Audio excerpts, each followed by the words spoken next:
जय हिंद। पिछली वीडियो में हमने देखा था कि विटामिन की भूमिका स्वास्थ्य में क्या थी। आज देखेंगे कि उसके आगे विटामिन के सभी प्रकारों की भूमिका क्या है। विटामिन के प्रकारों में से सबसे पहले हम विटामिन ए की बात करते हैं। विटामिन ए को हम लोग प्रतिरक्षी विटामिन भी कहते हैं, मतलब ये शरीर को प्रोटेक्शन देने का काम करता है। विटामिन ए अगर आपके पास पर्याप्त मात्रा में हो तो ये प्रोटेक्शन देने का काम करता है, बीमारियों से लड़ने का काम करता है। अगर बीमारी जैसे कोई संक्रमित व्यक्ति है, खांस रहा है, छींक रहा है, आप उसके बगल में है तो वो आपको नहीं होने देगा आपके पास अगर विटामिन ए है। विटामिन ए को हम लोग प्रतिरक्षी विटामिन भी कहते हैं।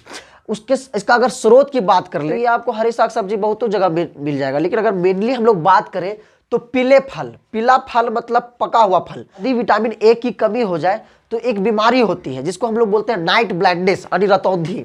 यदि विटामिन ए की कमी हो जाए तो उससे होने वाली बीमारी का नाम है रतौंधी। रतौंधी मतलब रात में अंधी, रात में दिखाई ना के बराबर पड़ना। रतौंधी मतलब होता है रात में ना दिखना, और दिखना का सेंस किससे जाता है? रेटिना से। तो वैज्ञानिकों ने इसी रेटिना के आधार पर इस विटामिन ए का नाम रेटिनोल रखा। रेटिनोल यानी कि विटामिन ए का जो साइंटिफिक नेम हो जाएगा वो क्या हो जाएगा? रेटिनोल। रेटिना से संबंधित है रेटिनोल। याद करने में कोई दिक्कत नहीं, एग्जाम में डायरेक्टली पूछ लिया जाएगा कि इस विटामिन को हम लोग प्रतिरक्षी विटामिन कहते हैं। यहाँ पे ऑप्शन रहेगा ए बी सी डी, कुछ भी रहेगा, वहां आपको मार के आना विटामिन ए। समझ में आ गया? आगे देखते हैं विटामिन बी के बारे में।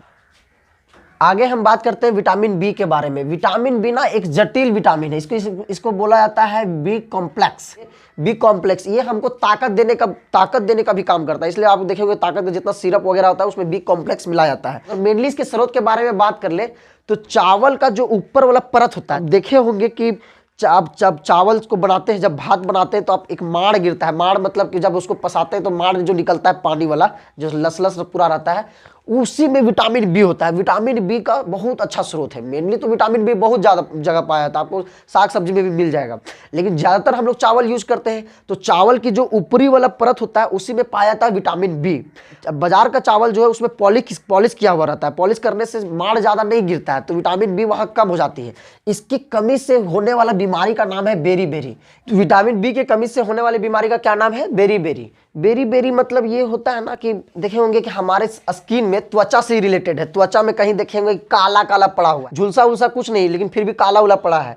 या तो फिर कहीं देखेंगे कि चरक हमारे स्किन में कहीं चरकी व्हाइट रहता है, कुछ जगह जो व्हाइट बच जाता है, सफेद हो जाता है, तो वो भी एक प्रकार का बेरी है। और कहीं देखे होंगे हमारे स्किन पर कहीं मोटे मांस उभर जाते हैं, तो वो भी एक प्रकार का बेरी है। विटामिन बी का साइंटिफिक नेम क्या है? थायमीन। अगला है विटामिन सी। विटामिन सी का सबसे अच्छा स्रोत की बात किया जाए तो आंवला है। आंवला,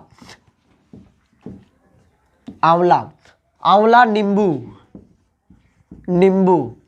आंवला है, नींबू है, यानी कि जितना खाने वाले खट्टे पदार्थ हैं उनमें क्या पाया जाता है? विटामिन सी पाया जाता है। सबसे अच्छा स्रोत, अगर विटामिन सी का सबसे अच्छा स्रोत आंवला है, इसमें सबसे ज्यादा विटामिन सी पाया जाता है। विटामिन सी के जो कमी से बीमारी का क्या नाम है? अस्कर्वी एक ऐसी बीमारी है जिससे हम लोग का मसूड़ा, जो दांत के ऊपर जो दिख रहा है मसूड़ा, उससे खून आने लगता है, जिससे दांत क्या हो जाता है? कमजोर हो जाता है। ये विटामिन सी एक ऐसा विटामिन है जिसे हम लोग स्टोर नहीं कर सकते हैं। विटामिन सी जैसे ही लिए, विटामिन सी का मतलब हम लोग को खट्टा पदार्थ खाए, मस्त एक आंवला खाए, और आंवला खाने के बाद एक शराब पी लिए, जैसे ही वाइन पी लिए तुरंत विटामिन सी जो हमारे शरीर में था खत्म हो जाएगा। शराब पीने से भी विटामिन सी जो है सो खत्म हो जाता है। या तो फिर आपने विटामिन सी का कोई अगर आंवला वगैरह कुछ भी खट्टा पदार्थ खाए और अगर आप पेशाब कर दिए तो वैसा ही विटामिन सी पार हो जाता है। और तो और अगर आप सब्जी वगैरह को, यदि आप सब्जी वगैरह को छील के खाते हैं, मस्त छीलते जाइए, जितना ज्यादा छीलते जाइएगा उतना विटामिन सी खत्म होते चला जाएगा। सब्जी को जितना ज्यादा छीलते जाइएगा विटामिन सी नष्ट होते जाएगा। और साथ में अगर हम उबालते सब्जी को अगर उबाल भी देते हैं,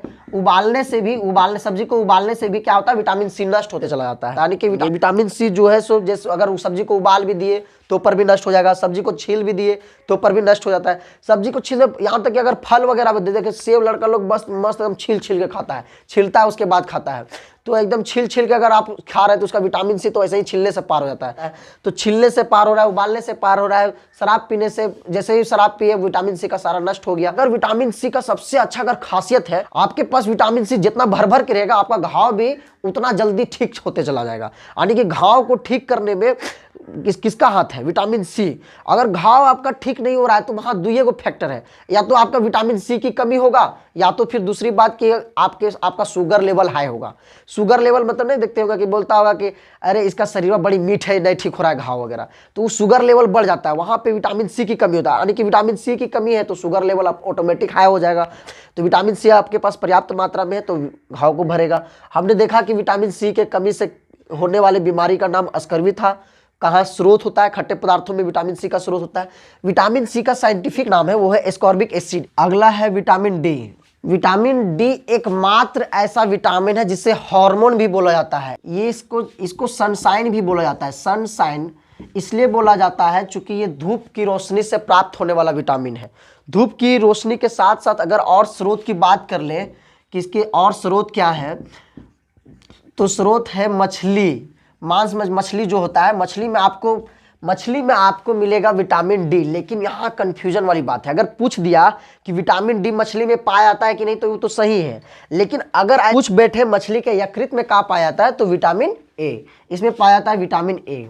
मछली को अगर अलग अलग काट के आप खाते तो विटामिन डी मिलेगा, लेकिन अगर मछली का यकृत खाते हैं स्पेशली तो उसमें विटामिन ए मिलने वाले हैं। विटामिन डी के कमी से होने वाले बीमारी का नाम है रिकेट्स। ऐसी रिकेट्स जो है वो बच्चों में होता है। अगर वयस्क की बात करें तो विटामिन डी की कमी से ऑस्टियोमलेशिया होता है। अब ये होता क्या है? रिकेट्स एक ऐसा बीमारी है जिस एकदम सुखा देता है, एकदम सुखंडी का कांट जैसा बीमारी रहता है। मतलब शरीर जो है सो कांट जैसा, सिर्फ हड्डी दिखने लगे, एकदम मांस का कुछ पते ना चले, सूख के एकदम ना बोलते हैं काट हो गया है, सूख के काट एकदम सूख जाए, एकदम शरीर पतला दुबला हो जाए, तो विटामिन समझ जाना कि विटामिन डी की कमी हो गया है। विटामिन डी को एकमात्र ऐसा विटामिन है जिसको हार्मोन बोलते हैं। इसको सनशाइन भी कहा जाता है। सनशाइन विटामिन कहने का मतलब इसलिए कहा जाता है क्योंकि ये हमें सन की रोशनी से, सूर्य की रोशनी से प्राप्त होता है। और भी इसको स्रोत जो है सो मछली है वगैरह है, और मछली के, लेकिन अगर यहाँ कन्फ्यूजन ये है कि मछली का अगर यकृत बोल दे कि मछली के यकृत में कौन सा विटामिन पाया जाता, तो विटामिन ए, विटामिन डी नहीं मारना है। विटामिन डी का जो साइंटिफिक नाम है वो है कैल्सीफेरोल। अगला है विटामिन ई। विटामिन ई का सबसे अच्छा स्रोत जो होता है वो अंकुरित अनाज। जितने भी अंकुरित अनाज होते हैं उसमें विटामिन ई पाया जाता है। देखेंगे आप चना वगैरह फुलाते हैं कुछ, या फिर मटर वगैरह कुछ भी दलहन चीज जब फुलाते हैं तो अंकुरन आता है, तो जितने भी अंकुरन वाले चीज होते हैं उसमें क्या पाया जाता है? Vitamin E. विटामिन ई के कमी से क्या जनन क्षमता में क्या होगी? कमी होगी। यदि विटामिन ई की कमी पुरुषों में हो गई तो पुरुषों का नपुंसक होने का डर रहेगा। यदि वही कमी औरत में हो गई, विटामिन ई की कमी यदि औरत में हो जाए तो वहाँ पे बांझ होने का खतरा नहीं बोलते ना, फिर वहाँ संतान प्राप्ति करने में दिक्कत होती है, तो हम लोग बोलेंगे वो बांझ। यानी कि अगर मेल में कमी हुआ तो वहाँ पे नपुंसक होने का खतरा, फीमेल में कमी हुआ तो वहाँ पे बांझ होने का खतरा आता है। विटामिन ई का निर्माण स्वतः निर्माण भी होता है, मतलब हमारा शरीर अपने आप से विटामिन ई को निर्माण कर लेता है। हमारे शरीर के सेल्स अगर सब कुछ ठीक ठाक है तो स्वतः निर्माण, अपने आप मस्त निर्माण होता है। विटामिन ई के निर्माण के लिए ज्यादा कुछ अंकुरित अनाज वगैरह खाने की कोई जरूरत नहीं है, ये हमारा बॉडी खुद से जनरेट कर लेता है। इसीलिए आप देखे होंगे कि आजकल जनसंख्या जो इतना ज्यादा है। विटामिन ई का साइंटिफिक नाम का बात किया जाए तो ये टेकोफेरल है। अगला है विटामिन के। इसका जो साइंटिफिक नेम है वो है फिलोक्विनोन। विटामिन के का जो साइंटिफिक नाम है वो है फिलोक्विनोन। इसका स्रोत क्या है? तो स्रोत में टमाटर हो गए, हरी सब्जियां, और हमारे आंत में जो इंटेस्टाइन है वहाँ पे निर्माण इसका विटामिन के का फॉर्मेशन हो जाता है। विटामिन के की कमी से जो है सो रक्त का थक्का नहीं बनता। रक्त का थक्का मतलब ब्लड जो है सो क्लोट नहीं होने लगता। अगर मतलब कट वगैरह गए तो कट रहे तो खून जो है सो बहते रह जाता है, जल्दी वहाँ क्लोटिंग नहीं होता, रक्त थक्का नहीं बनता है। अगर विटामिन के पर्याप्त मात्रा में तो जल्दी से वहाँ पे क्लोट कर जाएगा, वहाँ थक्का बन जाएगा और फिर वहाँ से खून बहना बंद हो जाता है। ये विटामिन के से ज़्यादा भी हो जाए तो फिर तो ब्रेन की जो नसें होती है बड़ी पतली होती हैं, तो वहाँ जल्दी क्लोट हो गया तो दिक्कत है, ब्रेन हेमरेज होने का डर है। अगली वीडियो में हम देखेंगे बी कॉम्प्लेक्स के बारे में, जो जटिल विटामिन बी था उसके बारे में, उसकी पूरी एक्सप्लेनेशन देखेंगे। आज के लिए इतना ही, धन्यवाद।